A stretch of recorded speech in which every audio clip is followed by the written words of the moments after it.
थप्पड़ कांड। तो ये चीज सामने आ रही है कि नरेश मीणा और उनके आसपास जितने भी समर्थक बैठे थे वो बाहर के लोग थे और वो प्री प्लान्ड मैनर से आए थे। किसने रची थी साजिश?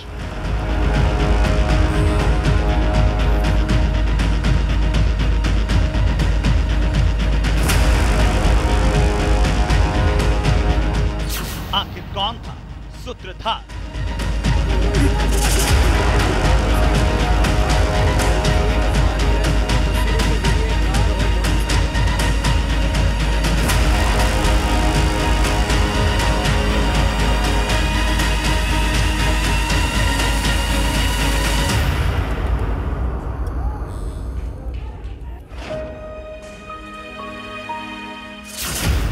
नरेश मीणा के आरोपों पर जिला कलेक्टर का कड़ा पलटवार। मैंने 4 मिस्ड कॉल्स किए हैं उनको, मेरे पास फोन पे स्क्रीनशॉट भी है, परंतु कैंडिडेट द्वारा मेरा फोन नहीं उठाया गया। टोंक जिला बीते 2 दिनों से न केवल प्रदेश बल्कि देश भर में चर्चा का सबब बना हुआ है। इसकी वजह है यहाँ गूंजी थप्पड़ की गूंज।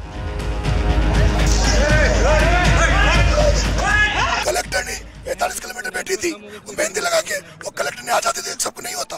कलेक्टर ने अगर आ जाते, सुबह से यहाँ 7 बजे से चल रहा था, 9 बजे तक बैठ गया, 11 बजे तक बैठ। कलेक्टर आ जाते ना तो एसडीएम की थप्पड़ पड़ता, लेकिन ना पुलिस वाले सुनने वाले, ना प्रशासन सुनने वाला। मैं तो निर्दलीय लड़ रहा था। हर सवाल जवाब मांगता है और इसीलिए खुद पर लग रहे आरोपों को तार-तार करने के लिए टोंक जिला कलेक्टर सामने आई। जी हाँ, थप्पड़ कांड में आईएएस अधिकारी डॉक्टर सौम्या झा की भी एंट्री हो गई। आईएएस सौम्या झा के आदेश पर ही एसडीएम अमित चौधरी समरावता गांव गए थे, जहां नरेश मीणा के साथ कहासुनी के बाद थप्पड़ कांड हो गया। शुक्रवार को सौम्या झा ने समरावता गांव पहुंचकर ग्रामीणों से बातचीत की। आपको बताते चले कि समरावता के लोगों ने अपनी मांगों को लेकर मतदान का बहिष्कार किया था। सौम्या झा के मुताबिक समझाइश के दौरान जो बखेड़ा खड़ा हुआ उसका कोई कारण नहीं। चुनाव प्रक्रिया के दौरान, पोल्स के दौरान कहीं पे भी लिखित आश्वासन सरकार की तरफ से किसी भी चीज के लिए नहीं दे सकता। ये एक इलेक्टोरल ऑफेंस है, तो हम लोगों के लिए लीगली बिल्कुल ही पॉसिबल नहीं है कि हम लिखित आश्वासन दें। जहां तक वार्ता की बात है, मैंने फोन पे कई बार वार्ता करने की कोशिश की और मैंने उनको ये समझाने की भी कोशिश की कि मैं लिखित आश्वासन तो नहीं दे सकती, लेकिन इस तरह से पिछली भी 2 पंचायतें थी जिन्होंने अपनी मांग रखी थी और आचार संहिता के बाद हमने उनकी मांग उठा के उनकी मांग को पूरा कर दिया था।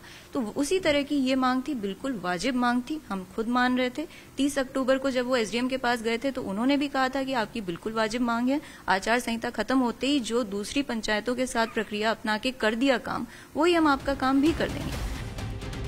न्यूज 18 राजस्थान से बातचीत में सौम्या झा ने कहा कि अपनी राजनीति चमकाने के लिए नरेश मीणा ने पूरी घटना की साजिश रची थी। कि नरेश मीणा और उनके आसपास जितने भी समर्थक बैठे थे वो बाहर के लोग थे और वो प्री प्लान्ड मैनर से आए थे। ग्रामवासियों की एक बिल्कुल जेन्युइन डिमांड थी जो कि हम भी मानते थे और हम उनके साथ ऑलरेडी वार्तालाप कर रहे थे और हम ये भी जानते थे कि आचार संहिता के बाद उनकी मांग को हम आगे रख के पूरा करने की कोशिश करेंगे। परंतु इस मांग को उनके द्वारा कोऑप्ट कर लिया गया अपना पॉलिटिकल सिक्का जमाने के लिए और उनके बाहर के आए समर्थकों ने प्री प्लानिंग के तौर पे पहले इस तरह की घटना की, उसके बाद अपने ऊपर अपना थोड़ा प्रेस में अपनी छवि को आगे बढ़ाई। जिला कलेक्टर ने कहा कि प्रशासन पूरी तरह से ग्रामीणों के साथ है। समरावता के लोगों को बाहरी लोगों और अफवाहों से सावधान रहने की जरूरत है। देखते ही देखते स्थितियां सामान्य हो जाएंगी। गांव वालों को मैं यही कहना चाहूंगी कि हम पूरी तरह से आपके साथ हैं। यदि आपके साथ कोई भी ज्यादती किसी के द्वारा भी हुई है, प्रशासन से, पुलिस से या नरेश मीणा के समर्थकों से, मैं वापस रिपीट करूंगी कि वो बाहर से आए हुए लोग थे, तो उन्होंने एक तरह से ग्रामवासियों के इशू को बहाना बनाते हुए अपना पॉलिटिकल सिक्का जमाने के लिए गांव के साथ भी इस तरह का उपद्रव किया कि गांव में भी हालात बिगड़ गए। अदालत ने नरेश मीणा को 14 दिन की न्यायिक हिरासत में जेल भेज दिया है।